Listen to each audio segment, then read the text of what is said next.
2012년에는 프로젝트 DM, 산타페의 3세대 모델이 그 모습을 드러냈습니다. 자그마치 10년이라는 세월이 흐른 지금 봐도 디자인이 참 멋스럽죠.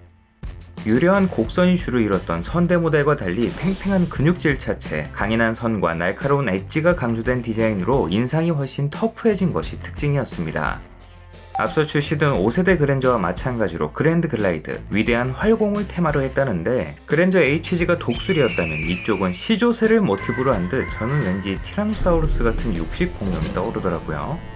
현대차의 패밀리 룩으로 자리 잡은 거대한 헥사고날 그릴을 중심으로 두꺼운 크롬 장식과 각을 세운 램프, 심지어 그 안에 프로젝션 렌즈조차 사각형으로 깎아 범상치 않은 분위기를 풍기는 전면부, 측면은 사선으로 치켜 올라가는 사이드 캐릭터 라인과 볼륨감을 강조한 리어 휀더, 여기에 자칫 둔해 보일 수도 있는 부분을 차체 하단에 두른 플라스틱 가니쉬로 덜어내면서 차례보다 날렵해 보이도록 유도했습니다.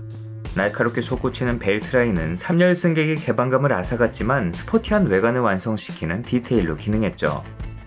어느새 18인치가 기본이 된 견고하면서도 스포티한 디자인의 휠들은 모두 차와 잘 어울리는 생김새였는데 개인적으로 플래티넘 패키지에 들어가는 최상위 휠보다 이 다이아몬드 커팅 휠이 더 커 보여서 그런지 이게 더 멋있는 것 같아요. 크기도 19인치로 똑같고요. 덩어리감이 강조된 후면부 역시 후면 유리를 세단에 가깝게 눕히면서 실용성을 일부 희생했지만 덕분에 스타일을 얻었고 가장 낮은 트림에서도 LED 테일램프를 기본 적용해 알찬 느낌을 준 건 역시 좋은 부분이었습니다. 전작의 듀얼 머플러는 상위 모델인 롱바디를 의식해 의도적으로 배제한 거겠죠. 대신 트윈 팁으로 구성해 아쉬움을 달랬습니다. 이거 그대로 왼쪽으로 옮겨서 듀얼 머플러 드레스업 하시는 분들도 꽤 있었어요. 전반적으로 플라스틱 가니쉬와 스키드 플레이트를 폭넓게 둘렀지만 오프로더라기보다는 잘 달릴 것 같은 도시명 크로스오버의 생김새로 진화했습니다. 한층 강인하고 날렵해졌음에도 전작의 터질 듯한 볼륨감까지 그대로 유지해 그 존재감이 상당했어요. 실제로는 전작 대비 크기 차이가 별로 없는데 육안상으로는 차가 훨씬 거대해 보였죠. 다만 산타페라는 이름 외에는 전작을 계승했다고 할 만한 디테일이 전무했기 때문에 헤리티지 측면에서 아쉽다고 평가하는 반응도 일부 있었습니다. 여담으로 국내에 돌아다니는 차들 중에 간혹이 니은자 주간주행 등이 들어와 있는 차들이 있죠. 수출형 사진을 흔하게 접하다 보니 아예 출고할 때 붙어있는 순정이겠거니 했는데 이거 애프터마켓 제품이더라고요. 실내 역시 확 젊어진 외관과 발을 맞췄습니다. 거대한 Y자를 이루는 센터 패시아는 앞서 출시된 현대차 라인업과 궤를 같이 했고 스티어링 휠부터 에어벤트, 자잘한 창문 스위치 하나까지 디자인에 신경써 그간 어디에서도 본 적 없는 미래지향적이면서도 독특한 분위기를 만들어냈습니다. 시선을 사로잡는 화려한 2실린더 타입의 계기판은 가운데 컬러 LCD 정보창을 더해 디자인과 기능성을 모두 잡았고 오토홀드가 포함된 전자식 주차 브레이크, 8인치 대화면 내비게이션과 스마트폰으로 원격 시동, 공조장치 조작 등이 가능한 최신 텔레매틱스 시스템 블루링크를 제공하는 등 생김새만 화려한 것이 아닌 그에 걸맞는 최신 편의 장비를 갖춰 상품성을 크게 보강했습니다. 후방 카메라가 띠용하고 나오던 이 고급형 오디오가 신기했던 기억이 있어요. 특히 최상위 트림의 스페셜 에디션을 추가하면 운전석 메모리 시스템, 뒷좌석 수동 커튼과 220V 인버터 등 상위 모델에나 있던 고급 사양을 추가할 수도 있었죠. 덕분에 버튼의 개수가 눈에 띄게 많아졌는데 을에 있어야 할 곳에 직관적으로 배치돼 있어서 각종 기능을 편리하게 사용할 수 있었습니다. 뭔 당연한 얘기를 하나 싶으시겠지만 버튼 배치가 엉뚱하게 돼 있는 차들이 종종 있는데 현대차를 타면서 그런 불편을 겪은 적은 없었던 것 같아요. 뒷좌석은 여전히 쾌적한 공간을 제공했고 전작의 열선 시트와 B필러 에어벤트도 그대로 내려왔습니다. 휠베이스가 직전 모델과 동일하기 때문에 3열 시트 역시 좁은 건 매한가지였지만 대신 2열을 슬라이딩 방식으로 바꾸면서 2열 승객이 무릎 공간을 양보할 수 있도록 한 것이 포인트였죠. 사선으로 치고 올라가는 벨트 라인으로 뒷좌석 승객의 시야는 답답해졌지만 앞서 신형 라인업에 줄줄이 탑재되어 좋은 반응을 얻었던 파노라마 선루프를 옵션으로 마련해 이를 보완했습니다. 면적이 넓다 보니 개방감이 상당했어요.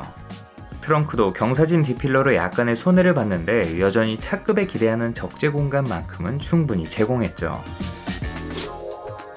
파워트레인은 직전 모델에 먼저 투입했던 4기통 2.0, 2.1L 디젤 엔진과 6단 자동 변속기를 그대로 물려받았습니다. 디젤을 제외한 다른 파워트레인은 아쉽게도 제공되지 않았어요. 이전에도 동력 성능에서는 모자람이 없다고 평가받은 만큼 외적인 부분을 개선해 내실을 다지는 데 집중했습니다. 변속기 로직을 개선해 실용 구간에서 보다 나은 연비를 제공했고 전작에서 2.1L 모델에만 넣어주던 사륜구동 시스템을 2.0까지 확대한 것도 눈에 띄는 부분이었습니다. 승차감은 오히려 전작보다 부드러워졌음에도 특유의 낭창낭창함은 크게 개선되면서 주행 품질이 한층 진보했다는 평가를 받았습니다. 사륜구동 모델에 한해 구동력과 제동력을 제어해 차가 코너 밖으로 밀려나는 것을 방지하는 구동선의 제어 장치를 기본 적용하면서 전작에서 지적받았던 코너링 시 안정성을 보완한 것도 좋았어요. 이 시기 현대기아차 대부분이 공유한 전자식 스티어링 MDPS의 이질적인 조향 질감이 이 안정감을 반감시킨 게 문제였지만요. 이후 2014년부터 판매된 연식 변경 모델에서는 앞좌석 통풍 시트, 뒷좌석 수동 커튼 등 소비자 선호도가 높은 옵션을 하이트림에 확대 적용해 경쟁력을 높였습니다. 또 왜 때문인지 기존의 7인승 모델에만 묶여있던 전자식 사륜구동 시스템을 5인승에서도 선택할 수 있게 했죠. 이 연식 변경 차량들은 외관에서의 큰 변화는 없었지만 좀 더 단정한 모양새의 사이드미러 리피터와 스포티해진 기본형 18인치 휠 디자인으로 구분할 수 있었습니다. 한편 휠 베이스를 늘린 별도의 롱바디 버전을 함께 개발해 가지치기 모델로 판매하기도 했는데요. 수출 시장에 따라 산타페, 그랜드 산타페로 판매된 이 모델은 국내에서는 아시다시피 맥스 크루즈라는 이름으로 출시되어 노후화된 대형 SUV 베라 크루즈의 빈자리를 일부 대체했습니다. 이름에서도 짐작할 수 있듯 아예 산타페의 상위 모델로 포지셔닝해 고급스러운 내장 소재와 2열 캡틴 시트, 더욱 넉넉한 3열 공간은 물론 산타페에는 없던 V6 가솔린 엔진을 탑재해 더욱 넉넉한 패밀리카를 찾는 소비자들에게 어필했죠. 이렇게 짧게 넘어가기엔 아쉬우니 이건 나중에 별도의 편으로 좀 더 자세히 다뤄보도록 하겠습니다.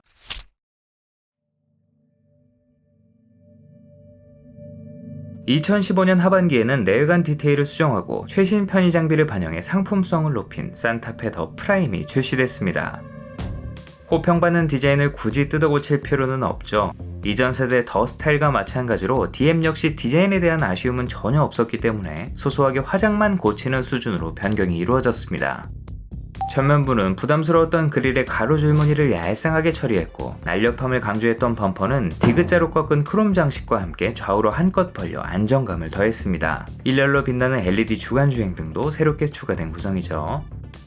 독특했던 사각형 프로젝션 헤드램프는 전조등 밝기 이슈가 있어 일반적인 원형 프로젝션 램프로 변경, 다시금 똘망똘망한 눈망울로 돌아왔는데 덕분인지 대대적인 변화는 없었지만 직전 모델과는 인상이 확연하게 달라졌어요.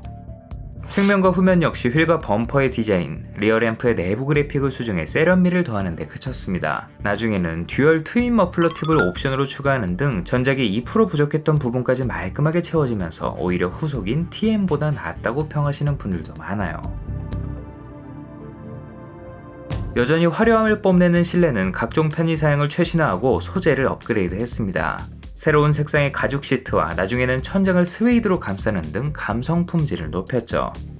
또 10개 스피커의 JBL 사운드 시스템, 어라운드 뷰, 특히 이 모델부터 애플 카플레이와 안드로이드 오토 같은 폰 커넥트 시스템을 지원했기 때문에 다양한 내비게이션을 이용할 수 있는 것도 장점이었습니다.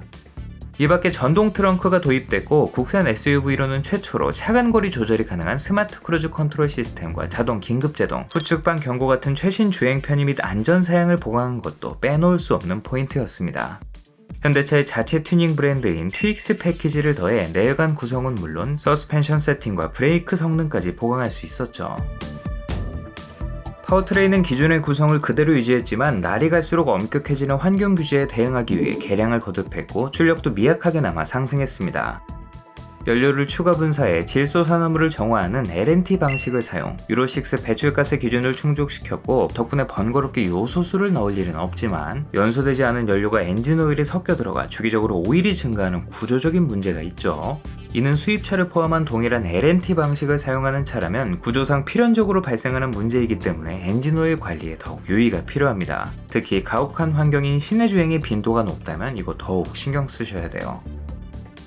배출가스 저감 장치의 영향인지 초반 가속은 이전보다 답답해졌다는 반응이 있긴 했지만 여전히 두툼한 토크감으로 일상에서 스트레스 없는 주행이 가능했고 이질적이었던 MDPS도 다듬어 조향감이 보다 세련돼졌습니다.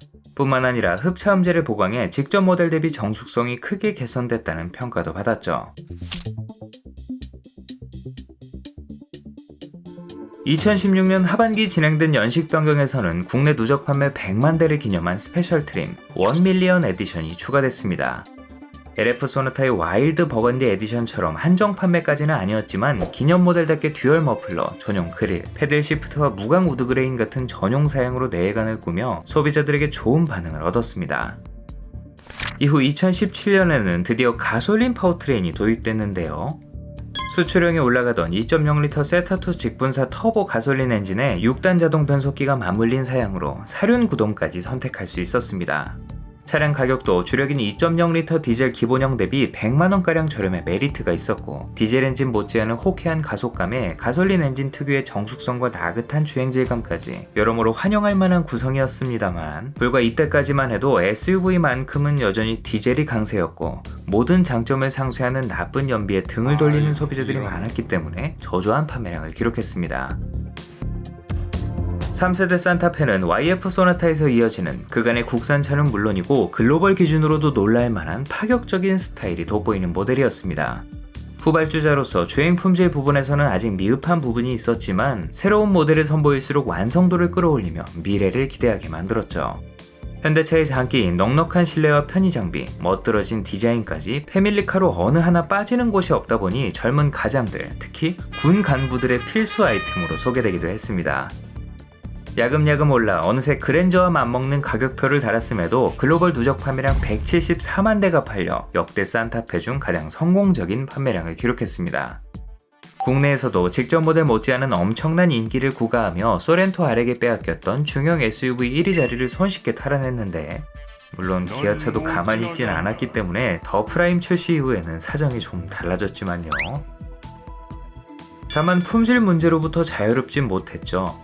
출시 초 일부 차량에서 물이 새어 실내로 유입되는 결함이 발견돼 수타페라는 불명예스러운 별명이 붙는가 하면 엎친 데 덮친 격으로 뻥연비 논란도 불거졌습니다. 리터당 14.4km로 표기한 2.0L 전륜구동 모델의 복합연비가 국토부가 인정하는 오차 범위에서 크게 벗어나 결국 리터당 13.8km로 하향 조정됐고, 이에 따라 오너들에게 주행거리에 따른 보상금을 지급하기도 했어요.